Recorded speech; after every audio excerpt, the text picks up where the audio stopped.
SCR நியாயமாக இருக்காதுன்னு திமுக ஏன் சொல்லுது? தேர்தல் ஆணையம் எஸ்சிஆர் அறிவிச்சதுலேருந்தே திமுக எதிர்த்துட்டு இருக்கு. இதுக்காக உச்ச நீதிமன்றத்திலையும் வழக்கு போட்டிருக்கு. அதே நேரம் மக்களுக்கு ஏற்படுற குழப்பங்களை தீர்க்க 24 மணி நேர ஹெல்ப்லைன் நம்பர் அறிவிச்சதோட களத்திலையும் திமுக தொண்டர்கள் பூத்து வாரியாக ஹெல்ப் பண்ணிட்டு இருக்காங்க.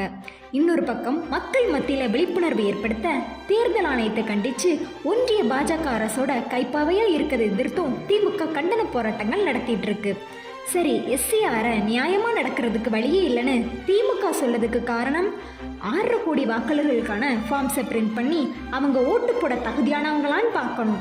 பூத்து வரையாக எடுத்துக்கிட்டா நவம்பர் 4 முதல் டிசம்பர் 4 இந்த ஒரு மாதத்துக்குள்ள ஒவ்வொரு பிஎல்வும் சராசரியாக 1000 வாக்காளர்களை நேரில் சந்திக்கணும். சராசரியாக 400 வீடுகள் வரும்னு வச்சுக்கிட்டாலும் அந்த வீடுகளுக்கு அவர் 3 தடவை போய் செக் பண்ணணும். அப்படியே அங்கே அந்த ஓட்டர்ஸ் இருந்தாலும் அவங்கக்கிட்ட சரியான டாக்குமெண்ட்ஸ் இருக்கான்னு சரி பார்க்கணும். அதுக்கப்புறம் அந்த விவரங்களை டிஜிட்டல் ஆக்கணும்.